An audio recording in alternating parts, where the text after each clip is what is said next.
Well, hello, friends, and thanks so much for tuning into today's episode. As always, really appreciate your support, and I'd love some feedback. So please continue to send through feedback, good, bad, or ugly. What do you like? What don't you like? What do you want to hear more of or less of? I'm all ears, friends. Thanks for coming on this journey. In other news, I became an Aussie citizen this week, and I'm absolutely pumped.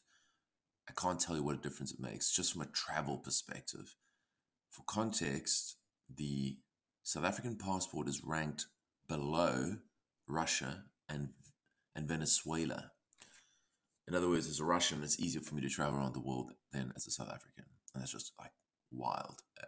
In terms of visa-free access to countries, Australia's got one of the better passports.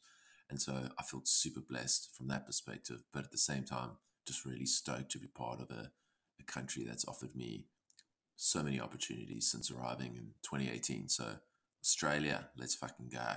And then in terms of today's guest, it is with the one and only Natalie Brunell. Natalie, as you're probably aware, is the host of Coin Stories, one of the most popular Bitcoin podcasts on earth. It's certainly one of my favorites and one of the podcasts I recommend beginners when they are just beginning their Bitcoin journey. Natalie has a background in mainstream media, and she's so good at articulating not only the current problems with the current economic system, but more so how Bitcoin can make a positive impact. Natalie is also one of the more positive and constructive voices in the Bitcoin space, and I so enjoyed having a conversation about all things Bitcoin. We got into various topics, including life as a podcaster, the migrant hustle, navigating Bitcoin politics. We're always fighting for some reason, and why so many people feel angry and disenfranchised by the current economic system. Overall, it was such a pleasure chatting to Natalie, and I really can't wait to meet her in person when I get to the States next year. That's enough from me. Over to the show. Which one's the best crypto asset? Well, Bitcoin's the best crypto asset. Okay. What's the second best? There is no second best. There is no second best crypto asset. Hello, friends, and welcome to the Why Bitcoin Show. I'm your host, Dale Warburton. It's a weekly podcast on why Bitcoin matters and what makes it completely different to all other cryptocurrencies. If you're interested in Bitcoin and you'd like to distill crypto fact from fiction, you've come to the right place. All right. Today I have got Natalie Brunell. Welcome to the show, Natalie. Hi, thanks so much for having me. It's a real pleasure. And, some of my guests require an introduction because they're perhaps not as well known, but I think anyone who's a Bitcoiner will certainly know who you are.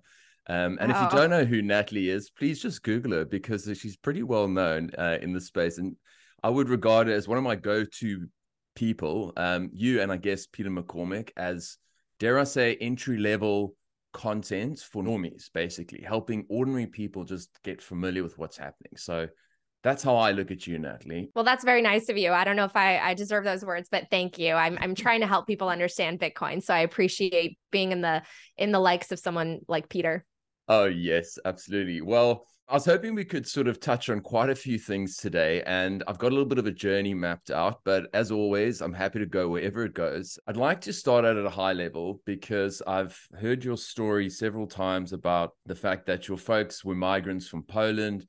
You moved across to the US when you were 5. And when I think of you, I look at you as somebody who's like extremely positive and a go-getter. And I wondered how much of that was really due to your own innate nature or your upbringing, or how much of that is a migrant hustle. And I say that because I'm a migrant here in Australia, and I can't tell you what it does to one's energy in terms of arriving in a new country that you feel is filled with economic opportunities? Well, it's a great question. And I certainly attribute my positivity to my upbringing and to the role models that I had. And I really do believe that struggle forges confidence. I think when you have it really easy and everything's handed to you, you maybe don't appreciate that, the hard work that goes into really finding success and achieving financial security. And so I've always been someone who's very driven to get a good education and to make the most of myself because I saw how hard my parents worked and I saw all the ways that they sacrificed for their family. I really just admired my mom's courage, wanting to convince my dad and the rest of our family to move to the United States, because it was always her dream for us to be here, for her to, try to help us achieve the American dream. And she didn't get the chance to come here until she was in her late 30s. My dad was 41. And a lot of people probably would have said, let's just stay home. We know what it's like here. We know what to expect. Maybe things will get better. And instead, my mom chose the more difficult path, because she thought that it would create a better opportunity for her children. So she was always driven by, making life better for the next generation and creating a legacy. And so I find myself driven by those very same things. One of the reasons why I'm so passionate about Bitcoin is because I look at my life, my adult life. I've worked really, really hard. Most of your viewers probably feel that way too, right? We all work so hard, and yet financial security seems to keep like moving further and further away. The goalpost keeps moving further away because the money is so broken. So 2 generations ago, a family could afford to live on one income and have a nice home and a nice lifestyle and a retirement. And today, people my generation, and certainly the one that comes after me, feel like they'll never catch up and they'll never be able to, have what the American dream represents. And so Bitcoin, I think, allows us to restore that economic hope for the future, thinking about the future. And that's what makes me really excited, because I think when we can drop our time preference and think about the future, that's when human potential really comes out. Amen. 100%. It's funny because I moved across to Australia when I was 34, so perhaps a little bit younger than your folks, but similarly, it was a lot easier to just stick around in Cape Town, South Africa. It was very cozy. We could have just done the whole sort of, had kids there, white picket fence and that sort of thing, but we packed up and left. It was really hard at the time, but actually I became a citizen on Monday in Australia, which was like a huge accomplishment for me. And I was super stoked because I was like, people don't understand how difficult it is if you've got like a passport from South Africa. I mean, it's literally ranked worse than Russian passports, Natalie. I mean, that's how bad it is in terms of being able to travel freely. So I feel really blessed now to be part of, the first world, or the developed world, if you like. And, in terms of your sentiments about Bitcoin, I couldn't agree more. I'm a former property guy too. And when I looked at some of the data in Australia, you kind of go, the median sort of income you could buy, it was about the average house was about 3 times the median household income. And that was comprised of one person's earnings, right? I mean, as you said, now in parts of Australia, like 7, 8, 9 times median income. And that's 2 people's income. And so we're working harder for less. And the things that we value are getting further and further away. And I definitely want to touch on that because I think it's drawing, and I think you've spoken a lot about it in terms of the division and the conflict and the inequality and all that. But on the other thing I'd like to just touch on kind of a personal note is when you sort of do the work that you do, you're podcasting, you're obviously on the go, you're attending conferences and all that jazz. Talk to us a little bit about the trials and tribulations of being a podcaster. What are some of the highs and what are some of the lows? Because I don't think people actually appreciate what it entails to be behind the mic. It looks glamorous all the time, but I know there's definitely trade-offs. Oh, absolutely. I mean, with any type of career, right? And the same was for my previous career, which was being in mainstream news in legacy television as a news correspondent. It looks really glamorous when you're watching people, on the morning or evening news, but the amount of work that it takes behind the scenes, the lack of sleep, the crazy hours, being on the go all the time, responding to breaking stories that can happen literally at any given moment. It was really challenging, but at the same time, it was very rewarding because every single day was different. You get to learn a lot. You meet people from all walks of life, and you get to be a storyteller, which was always really one of my biggest passions. I think everybody has a story. I think people's paths to getting into Bitcoin are always so fascinating. And there are so many, everybody's so different, yet everyone has a lot of the same values who finds Bitcoin. So it was really exciting when I started to learn that through my show. But being an independent content creator, I mean, on the one hand, it's great because you're your own boss. You choose what you do, you choose your own schedule. But at the same time, it is very grueling because the income can be unstable. You really have to push to try to get partnerships, sponsorships, opportunities that will actually bring in revenue so that you can keep the content free, which I've been trying to the entire time that I've been doing this work. I want to make sure that, anyone can sign on and watch my shows, my interviews, and there's no barrier. But, it does make it challenging. And during a bear market, it's a little bit harder because a lot of companies have really had to take their own budgets more seriously in terms of how long this is all going to last. And not only the price of Bitcoin, but just the cost of everything around us keeps going up, even though they say that inflation's coming down. All the things that everybody needs, like shelter and food and energy, keeps just climbing. So, it's great, but it really is rewarding because, again, when you struggle and when you earn something because you worked so hard and you dedicated the time and your heart's in the right place, it feels that much sweeter when you do get, a deal, or you get an opportunity, or you build a following. It's just, it means that much more because you're kind of doing it on your own, and you're responsible for your own destiny. So I'm definitely an advocate. If you have an idea, if you have value that you want to try to provide the community, it's a very meritocratic community and industry where the cream sort of rises to the top. And if you have something that people want to listen to, people want to buy, people want to download, go for it. You never know. You can really make a big difference because we're still so early and have to reach so many people. 100%. Yeah, it's one of those things. I think you were perhaps hinting at a tweet maybe you saw earlier today from Paul Krugman, where he said, we've defeated inflation if you exclude housing, energy, and food. And you think, like, come on, this is not serious.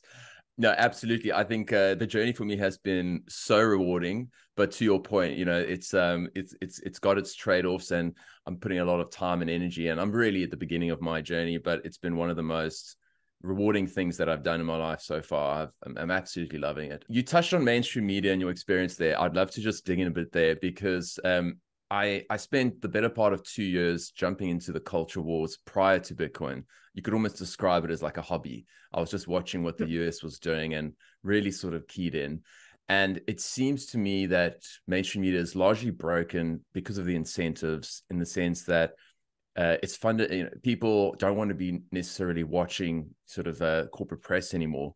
The corporate advertisers are the ones who are driving the narrative. And so if the way I look at it is actually the interests of the advertisers trumps truth. That's my sense. It's a very, I guess, rudimentary framework. It's very easy just to go, no, you're all lying because of the fact that you're actually just beholden to advertisers.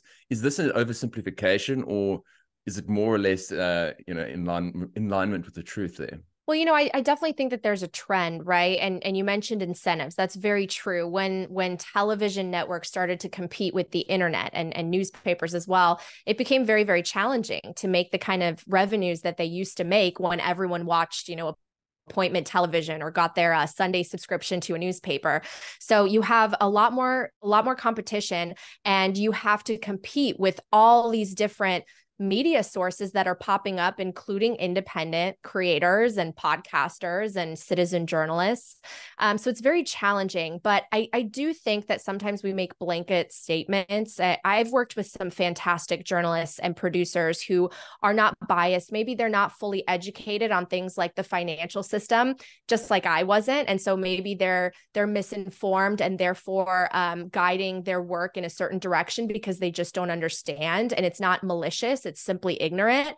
And then I do believe there are people who want to maintain control, and they're power hungry and they're greedy, and they, exhibit some of the worst of human vices. I think it's a really big mix, but I think that incentives it's really important to hone in on, because incentives really do drive outcomes. So if we are in a world where all you care about is clicks, you're obviously going to feed the beast with more and more salacious news and things that really upset people or prey on their vulnerable nerve endings, which I think are so raw for so many people, because people do feel frustrated and left behind, and they feel like venting their frustrations, and they don't have an outlet other than going on social media. People are turning to politics. I talk about this a lot. I think people are blaming the wrong things and looking for the wrong saviors when they haven't looked deeper at how our financial system works, and why the money is so broken, and why the average worker has been at such a disadvantage, and why we've been siphoning off the wealth and pooling it in the upper class. And so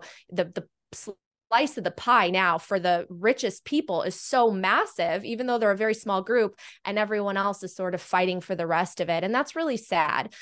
I believe in competition and free markets, and we don't really have that anywhere, including in the so-called free world and in the West where democracy is supposed to reign. We really don't have free markets. We have a system of money that is manipulated at the base layer, and there are certain people who benefit from that, and everyone else is hurt. And I really hope that Bitcoin helps us reorder that. It will probably be a little bit of a challenge because the powers that be are so strong and they're incentivized not to allow this to happen. But I do believe that in some ways, the best technology ultimately will win. And in the same way that Frederick Hayek predicted that we won't have good money again until it kind of sneakily makes its way up, I think that's what Bitcoin is doing, and they won't really be able to stop it. Yeah, I tend to agree there. And when I look at the US political system, and we tend to say when the US gets a cold, the world gets flu.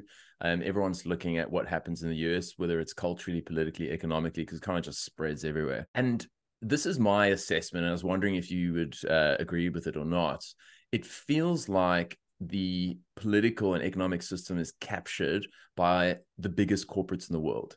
And when I think about just the sort of response relating to the pandemic, or when I think about war, as an example, there are massive incentives for these corporates to get involved because there's tons of money to be made. So I'm wondering to what extent it feels as if the politicians are literally owned by corporates and they don't actually represent the people as per the Constitution. Yeah, this is one of the things that really does frustrate me as an individual. It's something that I hope we shine a spotlight on so that it will change, because right now we have a system in which we have too much donor money in Washington that's calling the shots and making the decisions. And so we have candidates who become office holders for decades who are beholden to special interests that don't necessarily represent what the public actually needs. That is very frustrating. Some people are proposing term limits, which I think would help. But at the end of the day, what's crazy is we really have that power ourselves. We're voting them in. We are choosing the same people based on name recognition or whatever we're seeing in terms of the marketing that's out there, instead of maybe electing someone new to get in there. So I think a combination of term limits, as well as just getting the message out to the public that, hey, if you want change, you're going to have to change out the people that are actually representing you, as opposed to always voting in the same people who then, preside over these positions and constituencies and end up being mega millionaires, worth $100 million, being able to speak for like $100,000 a session in front of big multinational corporations, while the average person has their life getting more and more expensive and difficult. I mean, so fundamentally the system's broken. And then when you zoom out, I think what's also sad that Bitcoin has helped illuminate for me is how much of a privilege we've had here in the US, where we've siphoned away wealth from developing nations that are rich in resources and could be independent and could elect democratically their own leaders. And we've just kept a monopoly over that. And we've made sure that we install people that are going to be friendly to our regime and our foreign empire policies. And then we make sure that the contracts that are executed benefit our corporations. And so the wealth that should be used to create prosperity locally and abundance and opportunity just go back to the West. And we basically leave these countries with massive high interest rate loans that they can never pay off under oftentimes oppressive regimes. And we wonder why there are still so many developing nations. And so I think that's really sad. And that's another power of Bitcoin as a tool for human rights and as a censorship resistant technology that's truly global and borderless, because people around the world need Bitcoin probably more than the average American. Absolutely. In fact, last night before I went to bed, I was reading Alex Gladstein's book, and I was reading about the war in Iraq. In Afghanistan, I'm sorry. And it was, the US has spent $2.2 trillion on that 20-year war. And obviously, we know what happened. They packed up in a rush and left billions of dollars worth of equipment and everything like that. A completely pointless war in many ways. But what Alex was talking about was how, to your point, essentially you go in there and then all the American contractors suck all the value out of it. So it's not as if so you get all the money to sort of fix things, but all the money is going back to the States. And so you kind of end up 20 years down the track and the place is no better than it No, was in the it's worse beginning. off. And Yeah. it's, in fact, yeah, it is worse off. And then, the Taliban just hop straight back in control, and all the oppressive stuff that was there before is there. So yeah, it's quite baffling. I totally agree with your sentiment there, Natalie. So last thing on the politics side, because I'm really fascinated by it. I actually studied political philosophy. One of the things I appreciate most about the US is the right to free speech. And it's something that we in Australia don't necessarily have, and also in other parts of the world like Canada. How fundamental do you think that is, notwithstanding all the challenges that the US has today, whether it's the economic and the political system? It is still the global reserve currency. It's by far the most in-demand currency, despite all its flaws, despite all the calls that it's going to zero over a long enough time horizon. It's still the best. It's the cleanest shirt in the dirty laundry. But how critical is the free speech aspect of all? Well, I think it's absolutely critical, which is why it's really at the top of the list, right? You have to be able to speak out and prevent censorship as well as control, because that's where you potentially lose to the consolidation of power and basically losing the rest of your rights, including property rights and the right to be a human being and to work hard and achieve what your potential is. I mean, I think that if you can't speak out, you can't question the status quo or whatever narratives that people in control are offering, then you really don't have any rights at all. And we saw some of that. I think it was really scary for a lot of people during the pandemic, where there was no sense of like a healthy debate to question the narratives that were disseminated by all the central banks and all the governments around the world. I mean, we have the right to question, we have the right to seek truth, and you can only do that by asking questions and debating and following, both the argument on one side as well as the other. And so it's been really disappointing to see us headed in that direction here in the US. I mean, my parents grew up under communism, so they know what it's like to live in a country where you really have no say and there's no sense of social mobility or economic hope. And there's a reason why they wanted to come here. And it was because the United States was founded on these principles of freedom and property rights and self-determination. And I think that the government was set up in such a beautiful way where it was meant to be as decentralized as possible with redundancies, so that you never have this capture that's possible. But with technology, with the government being able to surveil more and watch over the public more and partner with these massively powerful corporations and the oligarchs, it's really starting to encroach on some of those fundamental freedoms that are so important, that made America, this beacon of hope for every country around the world. And we should never impose, our type of government on anyone else. We should serve as an inspiration. We should be exemplary and a leader that other people want to follow, and not stick our noses everywhere trying to force everyone to do what we want to do. So I really hope that we start to move in another direction, because the censorship that we've seen in the last 2 years should concern a lot of people, especially on the financial side, right? We've seen bank accounts being frozen, people's funds getting confiscated, even in Western countries. So it could always happen to you, especially once the world of CBDCs, central bank digital currencies, takes hold. So people really need to educate themselves. And I'm so grateful that something like Bitcoin can protect us from this. Absolutely. Bitcoin is hope, Natalie. That's the bottom line for me. Let's move on to talk a little bit more, folks, about Bitcoin. But first, I wanted to get your thoughts. Crypto as opposed to Bitcoin. It's one of the things that I like to cover in the show. I guess some people, it depends who you are, really. If you're an institution, you might think one way. You might think of you might explain it in terms of unregistered securities, but I think the challenge I have is often explaining it to ordinary people. How do they distinguish Bitcoin from the other 10,000 other tokens that are growing by the day?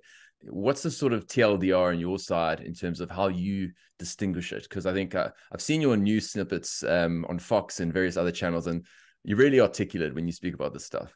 Well, look, I mean, I believe that everyone needs to make their own investment decisions. And I certainly had lessons that I needed to learn along the way, because this space is very new and the technology is really complicated to really understand at the sand level. You go deep down to the sand. So at the beginning, I invested in different tokens as well as Bitcoin. And then I saw something interesting. I saw people that I really looked up to and admired who seemed to have very altruistic, virtuous missions within the Bitcoin space, but also just in terms of reforming our money in general. And they kept saying, only Bitcoin, these other tokens, most of them are unregistered securities. If they are actually commodities, then they're not decentralized enough. They don't have the network effect of Bitcoin. And so I started to spend some time educating myself, better understanding the difference of proof of work versus proof of stake. And proof of stake really does offer an advantage to the people who already have a huge stake or a lot of tokens within that given protocol. So inherently, it reminds me a lot of the fiat system, right? Cantillon effect. If you're close to the money printer, you get to verify more transactions and so on and so forth. So at the end of that journey of educating myself, I came to my own personal conclusion that I would not invest in any of these other tokens. I am Bitcoin only. I believe that Bitcoin can actually fix the money. It not only meets the properties that make good money, but elevates them. It's better than gold. It's gold at lightning speed that's available to anyone on this planet. So I'm really excited about Bitcoin. I don't judge people if they have other tokens in their portfolio because everyone's on a journey. But if you want to learn more, I think the best person who has the most thoughtful, intelligent analysis about the difference is really Lynn Alden. She just released a book called Broken Money. She breaks down in a cryptocurrencies chapter the difference between proof of work versus proof of stake, and why she also sees Bitcoin as truly a new monetary system that could actually work and be a global reserve asset and a monetary protocol for the whole world, as opposed to most of the others, which are at best sort of digital equities, and may become eventually registered securities, but nothing is like Bitcoin. That makes sense to me. And Lynn is probably, I think, one of my favorite people in the space. Yeah. I've learned so much from her, and she was actually crucial in my sort of orange pill journey. And as a former lawyer, that sort of framework works for me because it's pretty obvious that a lot of the other stuff, are companies. I mean, it's pretty clear. You can't have a guy dancing around in a unicorn suit and tell me that there isn't a leader, you know what I mean? So I think that's pretty clear, and that's fair enough. And we don't have to touch any more on that. So one of the things, actually, I should have asked you earlier when you were describing life as a podcaster was, we have this tendency within Bitcoin to fight as a family. Like, I sometimes feel like we should reserve our bullets for real problems, people on the outside that are trying to thwart what we're doing. And we tend to fight within ourselves. Some people, you would say, are highly toxic. Some people are more open-minded. I don't think that you're probably toxic, given your stance on crypto. I think you're just saying, hey, do what you want with your money. It's your money, but just get educated. How do you navigate the world of Bitcoin politics? Because I know that there's people who've had spats and very public spats online, and obviously being somebody who wants to engage with the community in a positive light, like, how does one do that? Like, because it's not easy, I'm sure. Yeah, it's definitely an interesting space. It's got a lot of personalities, and I think about that meme that Joe Rogan once shared, and it's a cartoon of an old man, and it's the end of his life, and he's in a hospital bed, and a little thought bubble comes up, and it says, I wish I argued on the internet more, right? Yes. I think that at the end of all of our lives, the things that will matter most are the connections that we made, the people that we were able to serve and make their lives better, and the families that we have. And so for me, I just think that debate is healthy. I love that people challenge each other's ideas, and I think that that's how we grow and learn. But I think it should always be done in a constructive way where people aren't, throwing insults and really just kind of going low with regards to how they treat one another. I think there's just like a basic respect that we should all offer, even people that you disagree with. I mean, again, over the last 2 years, I feel like so many friendships and partnerships and just connections were broken and lost because people didn't agree politically on the same things. And that's really sad. I don't think that represents the best of us. I think a lot of people end up resorting to that because they just feel something else going on in their life that they can't deal with, and it's an outlet. One of my mentors is Jeff Booth, and I think he's always really thoughtful when he talks about how the way that someone treats you is a reflection of them. Maybe they're going through something. And so you should just always be nice. You should always be respectful, because you don't know that person's battle and what they might be taking out on you. The book, The Four Agreements, talks about this too, right? It's not about you. So don't take things personally. That person's going through something and they're choosing to express themselves in that way. And so I try to always remember that. When I was younger, I was not as good at remembering that as I am now. But as I've matured, it's been easier to remember that all of us are human and people are dealing with a lot, that you might not know about. That's absolutely the case. And as you say, as you get older, you become wiser. And I think you can start to empathize more with people. Whereas I think the youthful side of you would be more kind of knee-jerk reaction, highly emotional, defensive. Yeah, ego-driven. When you're younger, you're more ego-driven. Exactly. That's why I guess Jeff is part of Ego Death Capital. Yes. So yeah, exactly. Absolutely. All right. So and something that's popped up in the Bitcoin arena that's garnered a bit of debate is, is there such thing as too many Bitcoin podcasts? Because some people say we need more, and others are saying we've got more than enough. We need to focus on building. Well, I actually think that competition is good, right? I mean, that's what I would love to see in any industry. I think one of the reasons why there are so many issues with regards to the quality of the products that we have is because everything has sort of consolidated into a few massive corporations, and our food quality has suffered, our technology, a lot of things have really suffered because there isn't that thriving competition that actually makes things better and incentivizes people to actually change and rework things and create innovation. And ultimately, I do believe that's because our money's broken. So we should have more podcasts. I mean, if there were enough podcasts, then the whole world would be orange pilled, right? And I think that people love to see voices that represent themselves. So for me, like I really wanted to see a woman who was talking about Bitcoin, and some of them do, as part of companies, or maybe, they're experts in their field, but there weren't a lot of media women that were talking about Bitcoin. So I sort of tried to fill that role. And some people are going to want to listen to me. Others are going to want to hear from a different kind of voice. Like, I'm certainly not a very technical person, so I'm not an expert in that way. Some people want to listen to someone who's more techie and, engineering background. Some people will want to hear from someone who's maybe in their generation, right? We've got people in all categories in terms of like old, young, different nationalities, different industries and expertise. And I think that that's amazing. So I think if you have an idea for a podcast, why not? It's certainly harder to grow, right? For sure. I mean, if there's a lot of different options, it's not as easy to maybe grow. But at the same time, I really do think the more voices, the better, and the more education that's out there, the better. Yeah. I tend to think, with Bitcoin, it's like greenfields space, in the sense that, I mean, where are we, like maybe less than 1% adoption globally. And you think like, how many different voices do we need to be able to reach mass adoption? And I think like, at this point, there's plenty of room.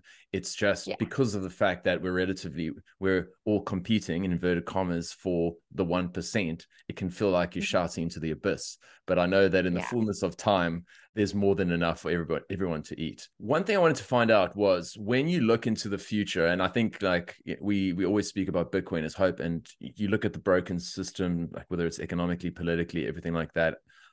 I look at Bitcoin and go, oh, thank God I've got Bitcoin. Thank God I've discovered Bitcoin, because it just makes me so optimistic, not necessarily right now, but for the future. Do you see sort of the gradually then suddenly thesis actually playing out? Like, is it this sort of thing where it's like bit, boom?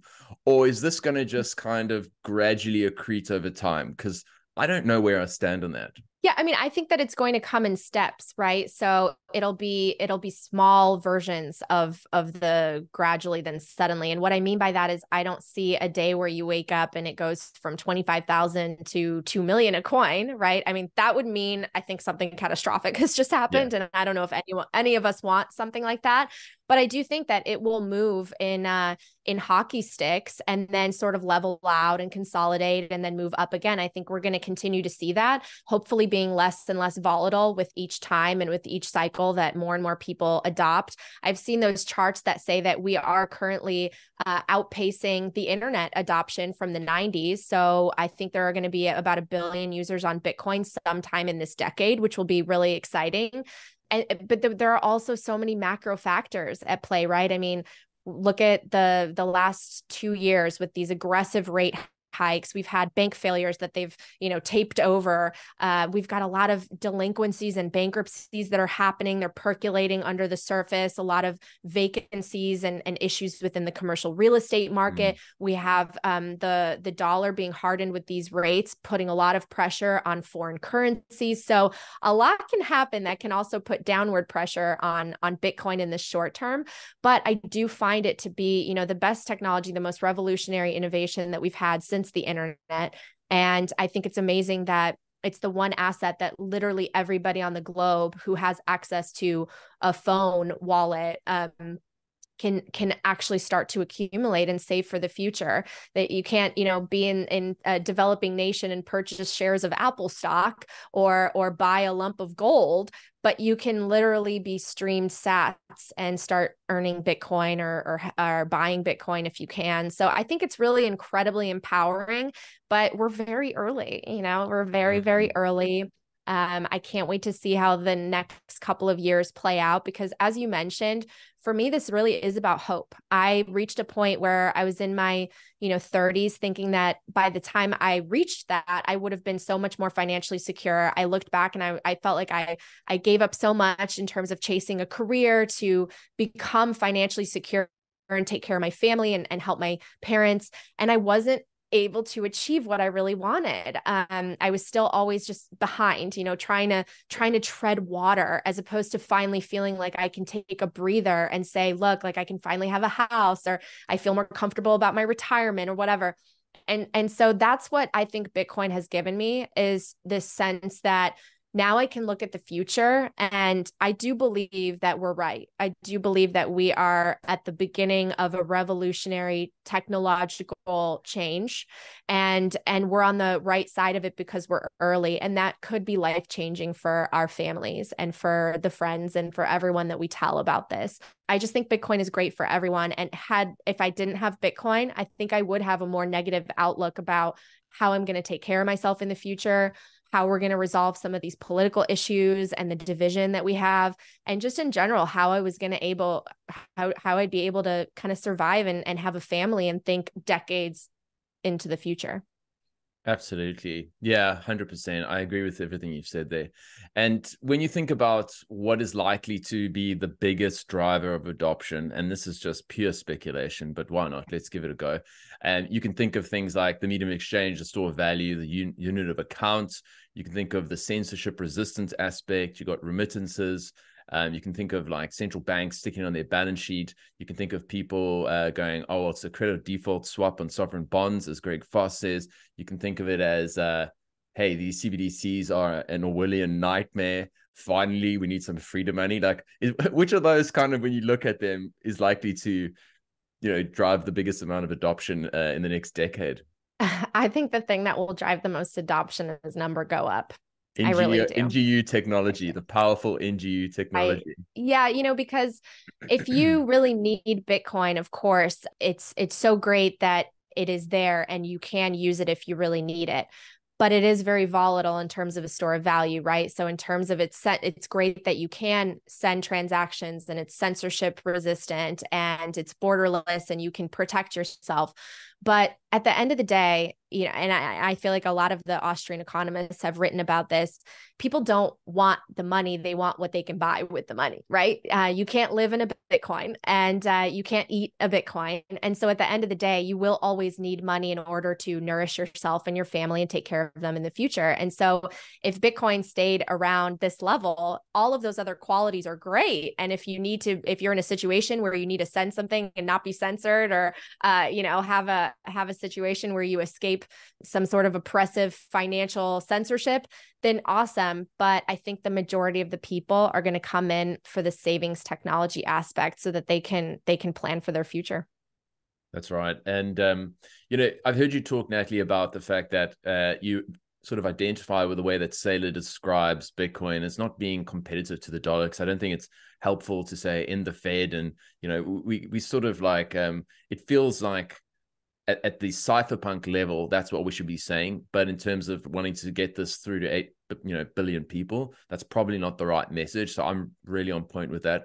what does hyperbitcoinization actually mean in that case? Because for a lot of people, it's like, well, hey man, I'm going to be able to spend my Bitcoin, at retail outlets, and well, everything will be denominated in Bitcoin. And I tend to feel like it's a little bit delusional. Like, I think government's always going to want fiat. It's always going to exist, in my opinion. I don't know what hyperbitcoinization means in that context. I mean, I honestly compare this to really the internet. And why I say that is because I think of myself, I was young when the internet came out. I was it was the 90s. My family had just immigrated to the US. We got our first computer sometime in the 90s. I remember it was like a Dell or a Compaq. I can't remember that. But I was using the early internet and I had no idea where this was going to take everything. The fact that we have a computer in our palm at all time, we can look up people's locations. I can FaceTime with someone that's on a different continent. It's transformed businesses. The biggest companies in the world were born out of this internet revolution, and they are so powerful.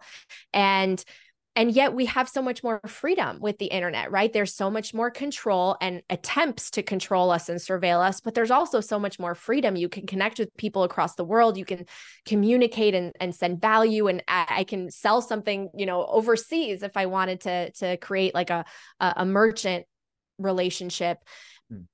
And so I think that Bitcoin will serve as that too. There will be attempts to sort of control and know how people are transacting.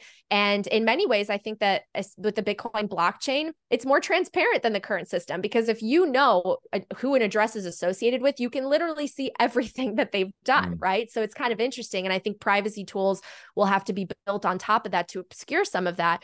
But at the end of the day, I think because it's so revolutionary, because it's so decentralized, because it's so valuable and useful to billions of people, it will be adopted and it will take hold. And maybe it'll take many generations for it to play out as say like a global reserve currency or asset. I think that maybe, the work that we're putting in now, we won't be able to rest under the shade of that tree that we're planting, yes, but future generations will. I mean, I do believe that in a world of AI and technology and self-driving cars, that we do need a digitally native currency that we can absolutely trust, that's unhackable, that nation states can't bring down, that's incorruptible, and that is Bitcoin. So that's revolutionary. That's transformative. That is like the money of the future. And so I definitely envision that world, and I don't see why it can't happen, because at the end of the day, it's the people's money, and there are more of us than the elites. And yes, I think we can make that call. Yes, absolutely. It's almost like you're saying, with the internet, it kind of it disintermediated all of the, I guess, centralized groups that had controlled information, and that took what, 20 to 30 years. Yeah. And now what Bitcoin's doing is disintermediating the role of central banks, and that could play out over the next 20, 30, 40 years. So it's almost, and going back to your free speech comment, I mean, at the end of the day, the powers within the US who wanted to stop encryption, including the person who's in our presidency here in the US, Joe Biden and other elected officials during the 90s, wanted to stop encryption and install backdoors. The public won because they published code, and code is speech. Code is free speech. It's math. It's ones and zeros. So that's, I think, incredibly powerful too, because that's what Bitcoin is. Yes, 100%. And that's something that also came through in Alex Gladstein's book, how the cypherpunks were really saying, look, we're not going to ask for permission. We're not going to go to government and say, hey, please can we get the right people in? We're just going to use technology to go around them because it's peaceful and it's opt-in. Do whatever you want. Super. Exactly. Natalie, in terms of like your broader macro framework, I know you say you're not a macro expert, but you've spoken to some of the smartest people in the space, and you probably know a lot more than the average person I know here. How much does the Fourth Turning and the Sovereign Individual, those two kind of books, fit into your way of thinking? Because it's very easy and to fall into the, I've seen people criticizing those frameworks as being sort of the plan Bs of, the whole plan B model that didn't actually materialize, and saying like, it's just too neat and all the Bitcoiners are falling in line. Is that something that informs your framework? Because it does mine. Well, that's really interesting because I do find some of the narratives interesting. And, as far as looking at history, how often there has been, say, a change in currency or a massive war. There are some interesting observations. However, when I read The Fourth Turning, what I found to be, what I found to stand out is that my parents didn't fit into how their generation was described. And so I think it's a very America-centric book because my parents don't fit into it. It almost felt like a little bit of generational horoscopes. I didn't feel like I fit into it or some of my peers. And so I think that it shouldn't be rigid. I do find it interesting that there is this long-term debt cycle, which I recently talked about with Lynn. And, if you went to other countries that have been facing things like famines or wars before some of the horrible things that have been erupting lately, would they, for them, the fourth turning started maybe a decade or 2 decades ago, right? So like around the world, I don't think we can make a blanket statement. But I do find it informative that reserve currencies don't really last more than 100 years. And we really are at that stage where there is possibly a shift that's going to happen. Luckily, we have a technology that can fill the void. We don't have to go back to the gold standard or try to with a bunch of central banks that inherently don't trust each other. But also fourth turning, the reason that I also don't want to spread that message too much is because it's so negative in my view. A fourth turning feels like it's this total death, destruction, chaos that ultimately does lead to a rebirth. But to me, it's almost like it's a ship sinking. It's an earthquake. It's this seismic shift that is disruptive. And I think that one of the reasons I'm really passionate about Bitcoin is it's a parallel system that you can opt into peacefully. And it is this arc that any of us can start to rely on as a life raft without all of the chaos and craziness. I don't think that, any of us want to see a world war erupt in a nuclear age, right? I don't think we want people to face destruction and a depression and all the horrible things that could happen if we let this system play out on fiat rails. So Bitcoin gives me hope that we can actually avoid or soften the blow of what would be a, say, fourth turning. Yes.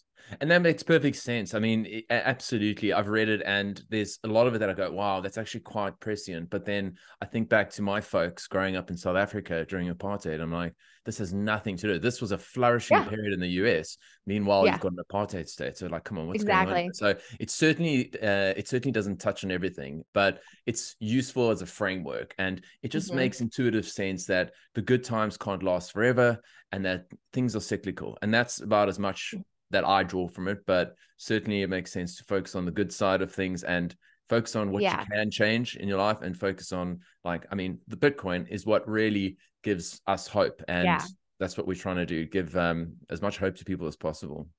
Well, and what I do believe that sort of it lines up with the fourth turning is the easy times create weak men create hard times create strong men create easy times, that like pinwheel.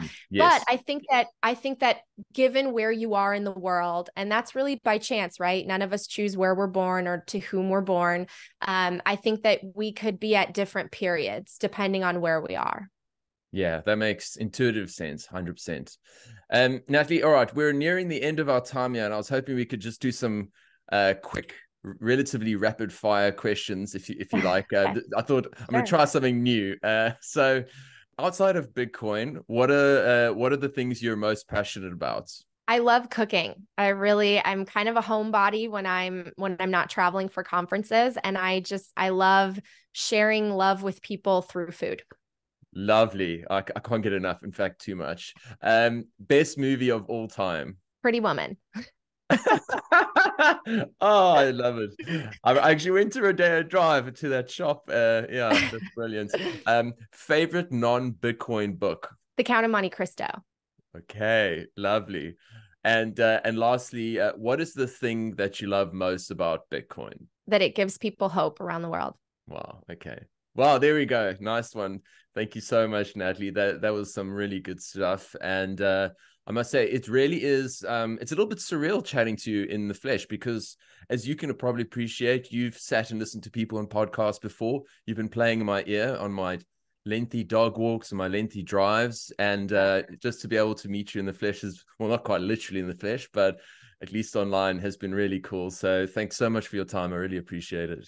Well, thank you. It's an honor to be here. I wish you all the best with your show, and hopefully we'll meet in person someday. Absolutely. And you've always got an open invite to come visit Straya. All right. Thank you. Cheers. Thanks for listening to today's episode. I hope you enjoyed the conversation and that you got some value out of it.